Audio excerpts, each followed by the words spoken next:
오늘은 일 잘하고 승진하는 사람의 6가지 유형에 대해서 말씀드리겠습니다.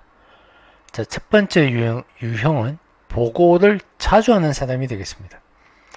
무슨 말이냐면 보고를 자주 한다는 것은 상사와 접촉이 많다는 뜻이 되겠습니다.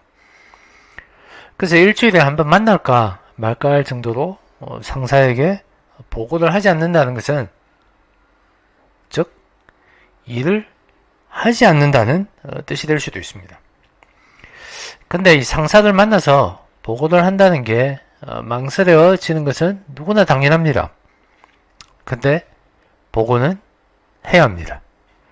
그래서 이 보고를 좀 자연스럽게 할 수 있는 방법은 보고할 내용을 요약해서 항상 준비하고 있다가 엘리베이터에서 상사를 우연히 마주치거나 아니면 식당에서 마주 앉게 되면 그때가 기회가 되겠죠. 그때 보고할 준비를 했던 내용을 자연스럽게 이야기하는 것입니다. 그래서 이렇게 하기 위해서는 항상 준비를 하고 있어야 되겠죠. 그래서 준비하지 않는 사람은 보고 기회를 놓치게 되는 것입니다. 뒤에 보시면 그 A와 B, 여기 A와 B 두 가지 사람이 있는데 어느 쪽 사람이 더 인정을 받을까 하는 것입니다. 너무 뻔한 이야기지만, 자, A를 한번 보세요. 자, 이런 건 보고 안 해도 돼. 나중에 생각나면 그때 생각해보고 보고하지 뭐. 일단 메모내놓고 모니터에 붙여놔야지. 그래서 이렇게 포스트잇을 모니터에 붙여놓고서는 보고 기회를 놓치는 거죠. 근데 B 같은 경우에는 보고 내용의 중요성은 보고 받는 사람이 결정하니까 일단 보고는 한다. 근데 보고한 날짜와 시간은 기억해 놓아야지, 이겁니다. 그래서 보고한 날짜와 시간은 항상 기억해 놓는 것, 이거 매우 중요합니다. 자, 그런데 그 아주 정말 나쁜 상사는 업무와 관련된 보고가 아닌 조직 내 개인적인 조직원들이 되겠죠. 조직원들의 가십거리를 좋아하는 상사가 간혹 있습니다. 저도 예전에 직접 경험한 적이 있는데요. 그 월별, 연간 생산 실적, 그리고 문제점, 개선 대책 등을 며칠에 걸려서 작성을 해서 보고했더니 짜증을 내더라고요. 이 사람이 원하는 것은 뭐냐면 이런 거 말고 다른 거 보고하라고 한다는 거죠. 그 다른 게 뭐겠습니까? 위에서 말씀드린 조직 내 개인적인 가십거리, 이런 걸 보고하라는 거죠. 그래서 이 임원은 성질이 좀 추잡스럽기로 사내에서 굉장히 유명했는데 결국에는 사내 여직원을 성폭행해가지고 회사에서 잘렸던 그런 적이 있습니다.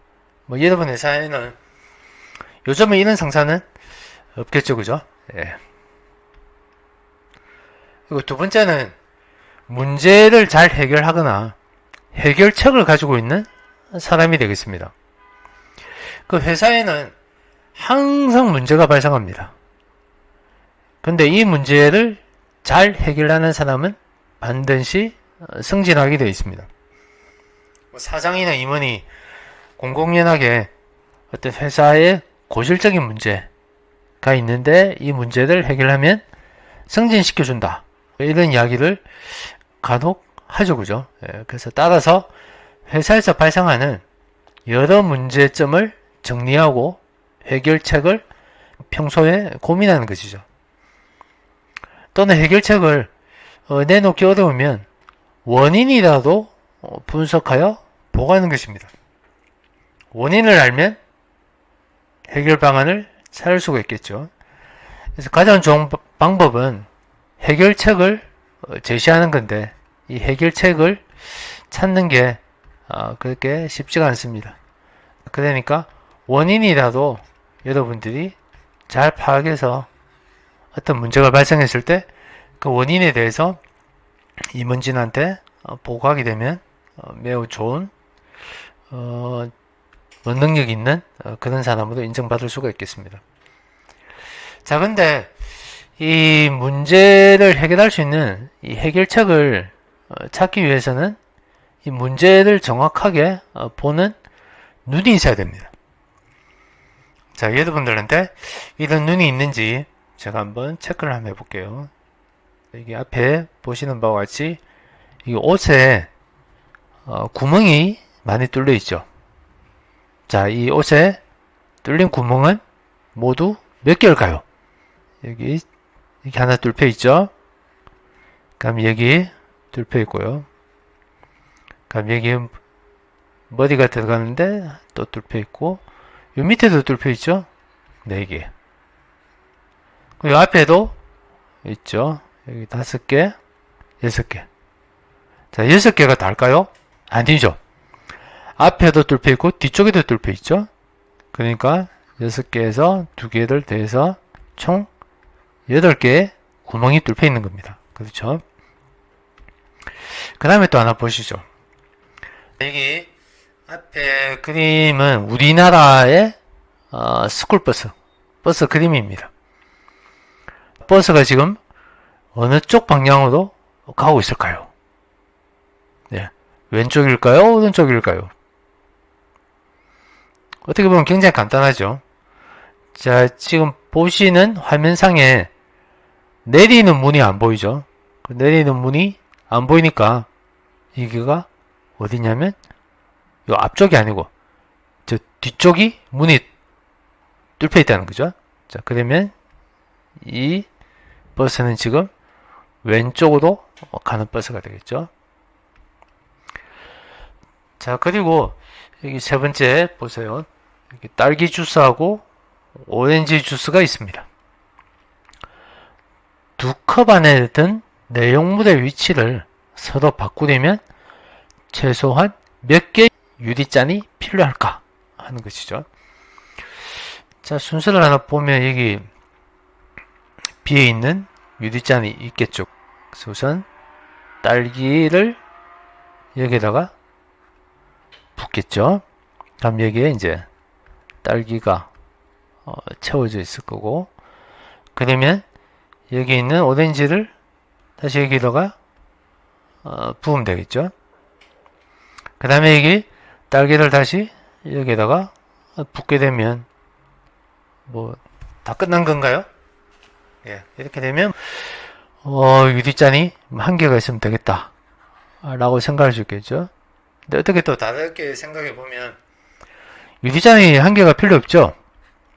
예, 여기 왼쪽에 딸기하고 오렌지 이 두 개 위치를 그냥 바꾸면 되는 거죠. 예, 그러니까 유리잔이 추가적으로 필요가 없다, 이런 답을 낼 수도 있겠습니다. 자, 그러면 현실적인 문제 해결 방안에 대해서 한번 생각해 보겠습니다. 여기 사출 공정이 여기 있습니다. 자, 여기 사출 공정이 여기 있고, 그 다음에 여기 중간에 뭐 인쇄 공정이 하나 있죠. 그 여기 준비 공정이 있습니다. 준비 공정에서 작업을 하려면 여기 있는 케이스 사출 라인에서 사출된 물건을 여기 있는 준비 공정까지 갖다 줘야 됩니다. 지금 현재 이 일을 하고 있는 인력이 2명이 있습니다. 2명을 성유나 이 2명을 작업에서 없애버리는, 이런 작업을 없애는 방법은 어떤 게 있을까 하는 겁니다. 잠깐 한번 생각해 보시죠. 자, 어떻게 하면 될까요? 여기 사출 공정에서 사출된 물건이 여기에 적재가 되겠습니다. 적재가 되고, 이 물건을 여기 있는 준비 공정까지 갖다 줘야 되는데 중간에 패드 인쇄 공정이 있다 보니까 이렇게 둘러가게 되고, 그리고 이 2명이 계속 운반하니까 불필요한 운반 인력이 또 2명이 필요하게 되는 거죠. 자, 이걸 해결할 수 있는 방법은 여러 가지가 있겠습니다. 그 중에 실제로 적용했던 내용을 하나 보시면 이런 방법입니다. 아까 위에서 보셨던 여기 사출 라인이 여기 있었죠. 그 중간에 패드 인쇄가 있었고 그 아래쪽에 준비 공정이 있었죠. 그래서 이게 사출 라인부터 준비 공정까지 연결해 줄 수 있는 이런 컨베어를 설치하는 겁니다. 자, 이런 컨베어를 설치하려면 만약에 지금 공장 높이가 그렇게 높지 않아서 이걸 만약에 천정 위로 올라가야 된다. 천정 위로 올라가야 된다. 하게 되면 공사비가 좀 많이 들어갈 수도 있겠죠. 자, 근데 이러한 개선안을 내놓았을 때 어떤 상사를 만나느냐가 중요합니다. 이 개선에 대해서는 거의 뭐 망설이지 않고 굉장히 저돌적으로 개선을 하시는 그런 상사분이 계시는데 그런 상사분을 만나게 되면 이런 개선안이 적용될 수도 있고요.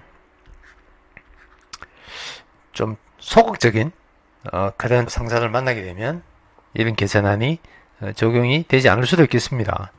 그렇지만 이런 개선안을 생각해보고 상사에게 보고를 한다는 것 자체가 굉장히 중요하다, 이런 말씀이 되겠습니다. 그 다음에 또 제가 문제를 하나 내보겠습니다. 여기 이쪽에 보시는 여기 생산 라인입니다. 생산 라인이 이렇게 있고 창고가 여기 1번 창고가 여기 있고 2번 창고 여기 있고 3번 창고 여기 있고, 그러니까 1번 창고에서 생산 라인에 물건을 이렇게 공급해 주는 거죠. 그 다음에 생산이 다 되면 여기 제품 창고에서 밖으로 나가게 되겠죠. 자, 이런 문제가 있는데, 자, 이 문제를 좀 해결하려면 어떻게 하면 좋을까요? 예, 또 이것도 간단하게 한번 생각해 보시죠. 이게 실제 계산했던 내용인데요. 제가 지난 강의 시간에 사례로 한번 말씀드린 적이 있습니다. 자, 어떻게 계산을 하느냐면 이 아래쪽에 있었던 생산 라인이 있었죠. 이걸 이제 여기 왼쪽에다가 통합을 시키고요. 여기는 자재창고 3개 있었죠. 아까 자재창고 3개를 이쪽으로 다 통합을 하는 거죠. 예. 이쪽 다 통합하고 여기 있던 제품 창고를 이 아래쪽에 이제 두게 되는 거죠. 자, 그렇게 되면 물류가 이렇게 흘러가게 되니까 굉장히 단순화된다 라고 보실 수 있겠습니다. 또 하나 문제를 또 내보겠습니다. 여기도 지금 생산 라인이 이렇게 있죠. 생산 라인이 이렇게 보이십니다. 근데 생산 라인은 있는데 여기 적재 공간이 많이 부족해 보이죠. 여기 적재 공간이 뭐 요 정도밖에 안 보이고, 여기도 일부 자재가 여기 적재되어 있는 게 보이는데 적재 공간이 상당히 부족해 보입니다. 자, 이런 경우는 또 어떻게 하면 될까요? 굉장히 어려울 수도 있고 굉장히 쉬울 수도 있습니다. 이쪽 뒤쪽에 여유 공간이 좀 보이시죠? 예, 여유 공간이 좀 보입니다. 자, 이것도 계산하는 방법이 뭐 여기다가 뭐 문을 낸다거나 여기다 또 문을 내서 창고를 이 뒤쪽에도 좀 쌓아 놓을 수 있게 할 수도 있겠죠. 근데 이 방법보다는 더 좋은 방법이 있는데요. 이것도 어떤 상사를 만나느냐가 중요합니다. 어떻게 하느냐면 여기 벽이 보이시죠? 벽을 없애버리는 겁니다. 여기도 지금 뒤에 벽 이게 보이시죠? 이 벽을 없애버리는 거죠.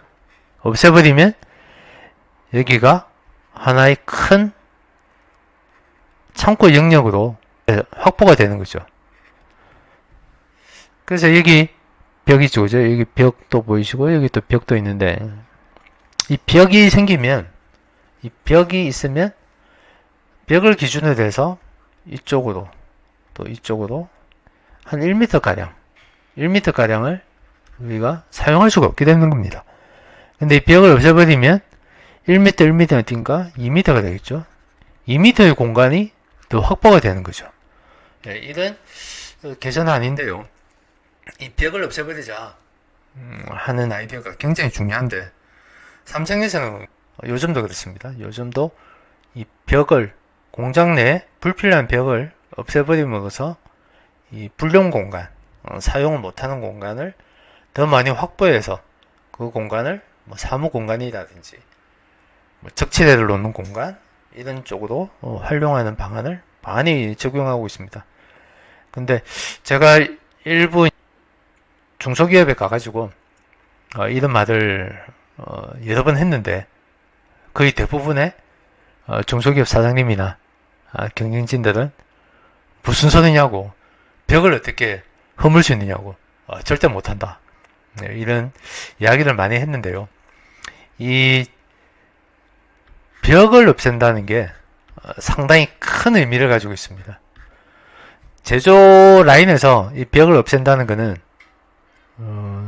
말 그대로 이 벽을 뭐 없앤다 뭐 이런 의미를 가지고 있지만, 이 중소기업이나 내가 모르는 회사에 가가지고 벽부터 없애자, 이런 말은 어떤 의미를 내포하고 있느냐면, 우리 사람의 마음, 사람의 머릿속에 있는 이 저항이죠. 저항. 본인의 경험으로부터 나오는 어떤 경험에 대한 저항입니다. 벽을 없애자, 이런 말을 꺼내면 우선 내가 알고 있는, 내가 그동안 경험했던 모든 지식에 대한 어떤 경계선을 허문다, 이런 생각을 사람들이 가지고 있어가지고 벽을 없애는 걸 굉장히 두려워합니다. 굉장히 겁을 내고, 어떻게 보면 굉장히 뭐 창피하다 뭐 이런 생각을 하시는 분도 계시는데, 절대 그럴 필요 없습니다. 벽을 없애자. 예, 이게 아주 중요한 내용이 되겠습니다. 자, 근데 이 해결책을 찾는 방법으로 여러분들이 굉장히 고민을 많이 하시는데, 그 이야기를 하기 전에 제가 한 가지 먼저 말씀을 드릴 게 요 앞에 나와 있는 건데요. 이걸 한번 보시죠. 자, 세계에서 가장 비싼 그림.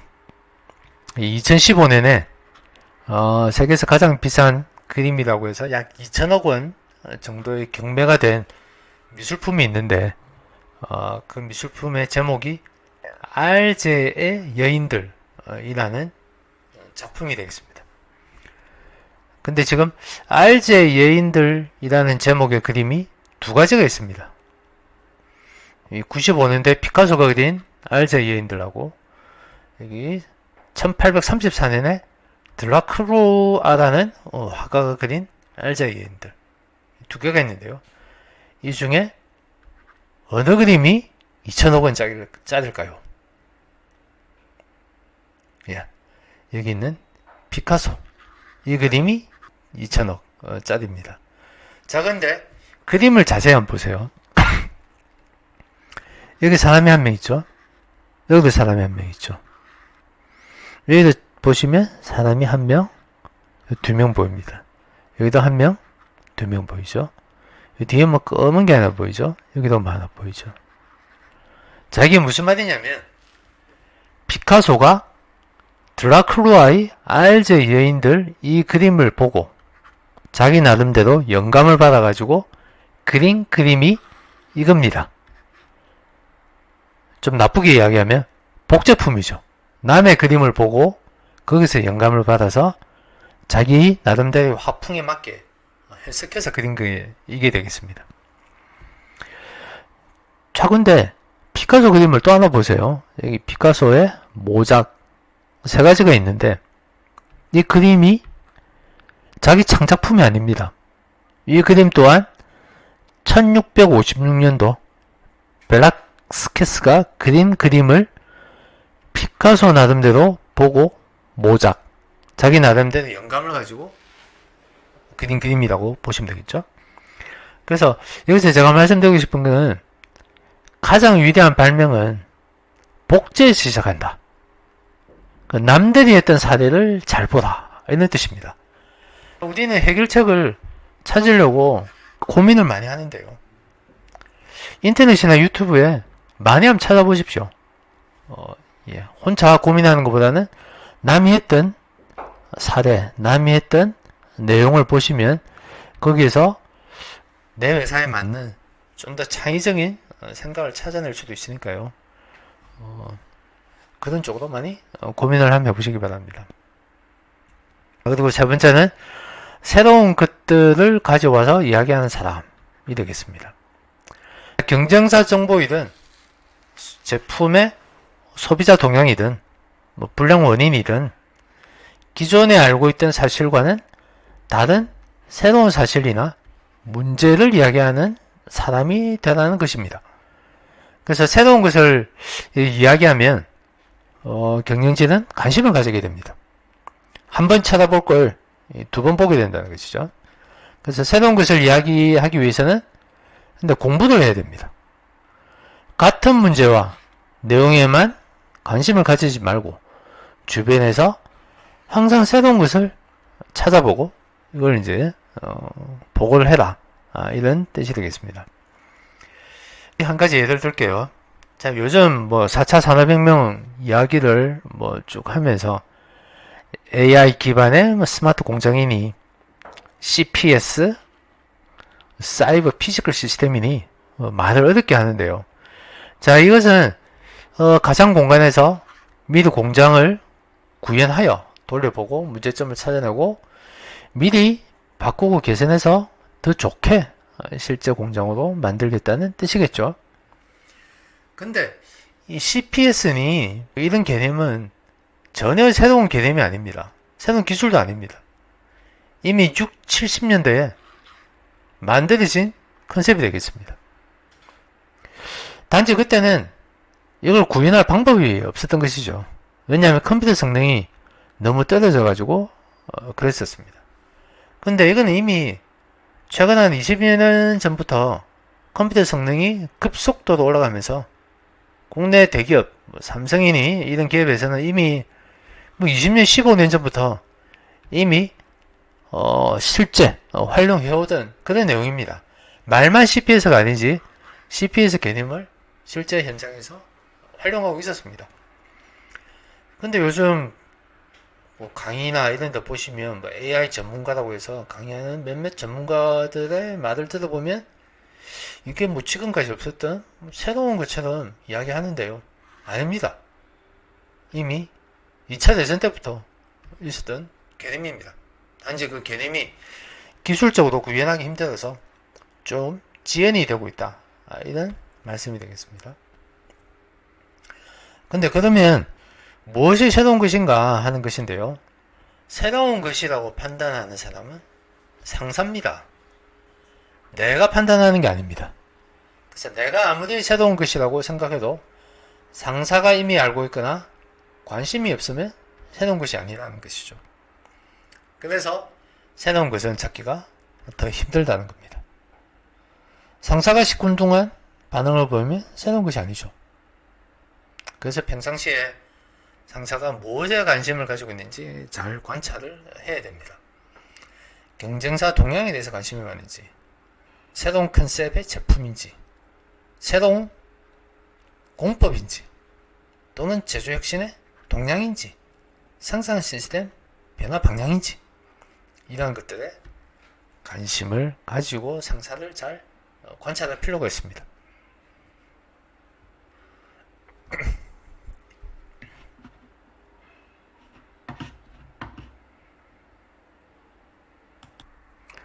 자, 네 번째는 나의 지시 내용에 대해 가능성을 먼저 검토하고 어려운 점을 이야기하는 사람이 되겠습니다. 경영진이 그 지시를 할 때 그 지시 내용이 안 되는 이유는 지시하는 사람이 더 잘 알고 있는 경우가 많습니다.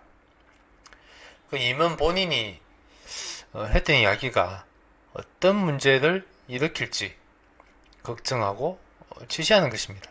이미 다 알고 있다는 것이죠. 특히 임원이 지시하는 내용은 본인의 업무 경험을 바탕으로 지시하는 것입니다. 잠깐 생각이 나서 주먹구구식으로 지시하는 임원은 이 세상에 없습니다. 그래서 보통 지시를 할 때 최소한 그 지시 내용은 길게는 일주일, 짧게는 하루 이상 고민한 겁니다. 예를 하나 들어보겠습니다. 임원이 생산 라인을 A 형태로 바꾸자고 했는데 그 주변에서 안 된다는 이유를 10가지를 듭니다. 그 마치 안 된다는 사람, 그 본인이 더 똑똑하고 잘 안다는 신용까지 하는 것이죠. 근데 그것을 지시하는 임원은 어려운 이유를 10가지가 아니고요. 100가지를 될 수 있습니다. 어려움을 겪어나가는 과정에 많은 것을 배우게 되고 또 개선점을, 문제점을 개선하게 됨으로써 부가적인 이로움이 더 많기 때문에 어려움을 겪고 하자는 것입니다.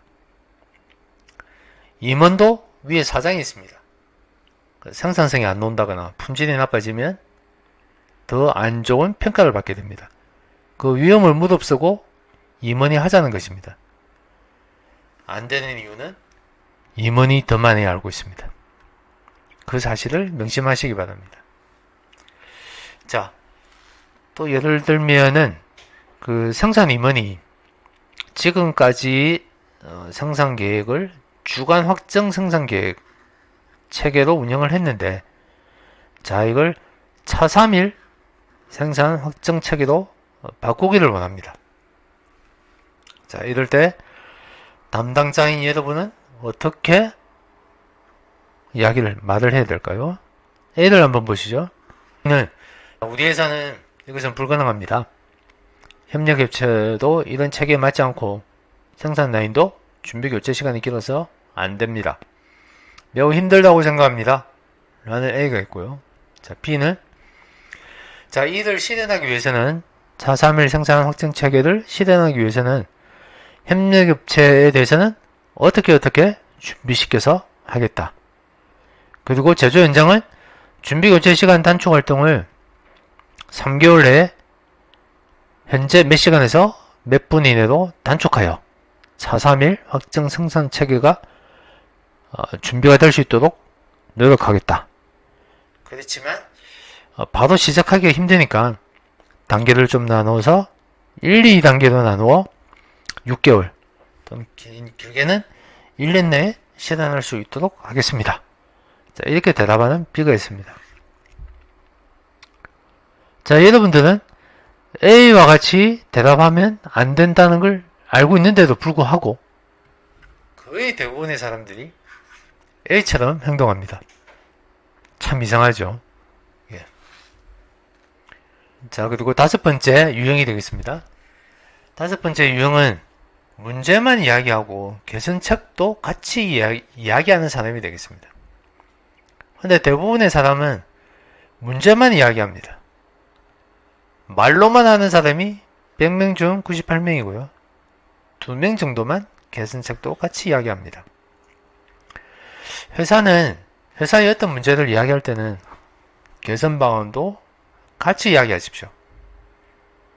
가능한 한 돈이 들어가지 않는 방안을 이야기하면 최고가 되겠습니다.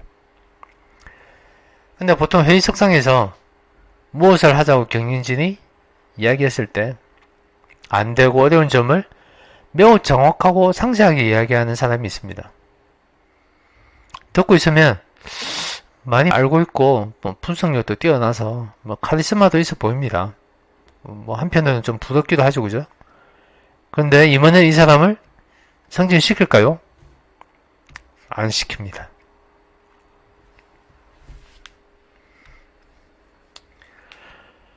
자, 그리고 또 다른 예를 하나 보시면 어떤 불량이 발생했다고 합시다. 이 불량으로 인해 생산 계획에 차질이 발생하여 고객 주문에 대응을 못하게 되었습니다. 자, 이에 대해서 A는 이렇게 대답을 합니다. 이번 불량은 지난 6월에도 발생하였으나 기술 부서에서의 대응이 미흡하여 제대로 개선이 이루어지지 못하였습니다. 생산 차질은 기술의 책임입니다.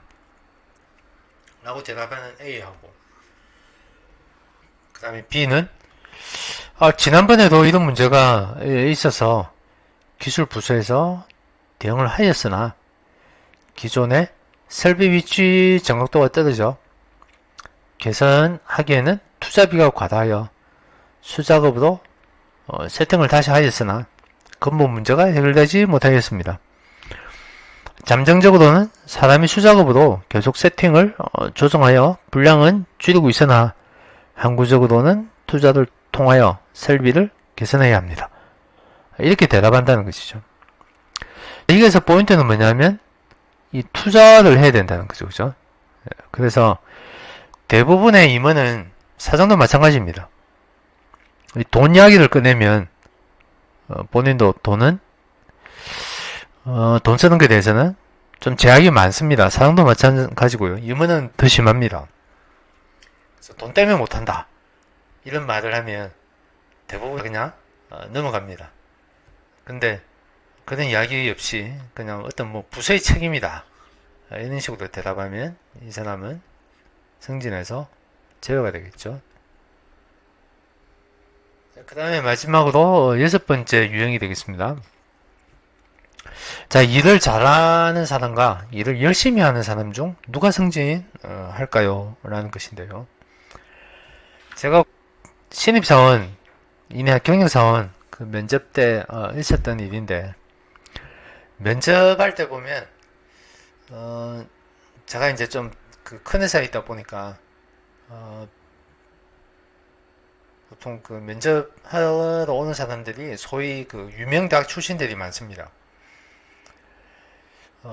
그래서 그 중에 어떤 그 한 명이 있었는데 그 뭐 서류 면접 다 통과해가지고 2차 관문까지 잘 통과해서 면접을 할 때였는데, 그 모두 대부분의 이제 면접자들이 구체적으로 자신이 어떤 일을 어떻게 추진하여 뭐 회사의 성과에 뭐 기여하겠다 라고 말을 하는데, 유독 한 사람만 꼭 그 면접 할 때 자기 말하고 난 다음에 말 끝에 꼭 뭐 열심히 하겠습니다,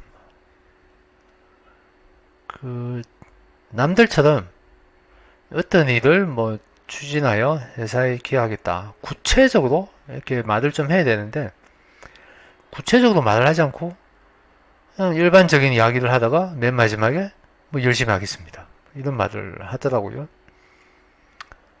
제가 보통 이런 경우에 말을 잘 안 하는데 좀 그때 한마디 했었죠. 예. 열심히 하는 거는 기본이다. 열심히 하는 게 중요한 게 아니고 잘하는 게 중요하다 이런 말을 했던 적이 있는데요. 그래서 열심히 하는 것도 중요하지만 잘하는 것이 더 중요하다 이런 말이 되겠습니다. 자, 이게 열심히 일하는 직장인, 그 다음에 일 잘하는 직장인 두 가지가 있습니다. 열심히 일하는 직장인 한번 보시죠. 자, 남들보다 1시간 일찍 출근한다. 남들보다 1시간 늦게 퇴근한다. 토요일, 명절에도 가끔 출근한다. 부모님 초상날에도 출근한다. 공장을 여기저기 마구 돌아다니면서 문제점을 찾고 개선하는 일에 열중한다. 개선 방법을 찾기 위하여 이리저리 인터넷 뒤지고 자료를 찾는 등 실제 개선하는 시간보다 찾는 시간이 더 오래 걸린다. 주변 사람과 관련 부서에 관심 없다. 공부는 필요 없다. 내가 알고 있는 게 다다. 이런 사람이 있고요. 여기는 오른쪽에 있는 사람 보시죠.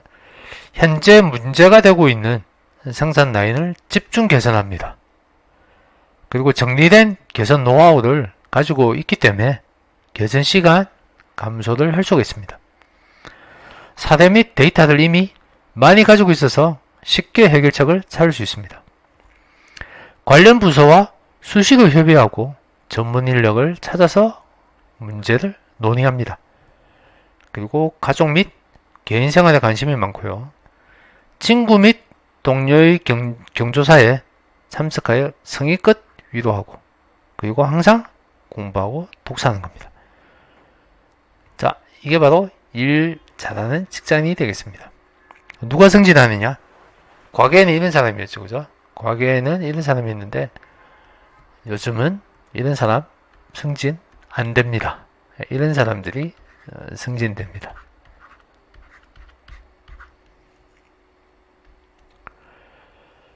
직장인들은 거의 대부분이 자기만 열심히 일을 하는 걸로 착각하는 경우가 많습니다. 그 옆에 사람은 매일 노는 것 같이 보이고요. 책상에 앉아서 인터넷이나 보고 있고 휴대폰으로 SNS만 하는 걸로 보입니다.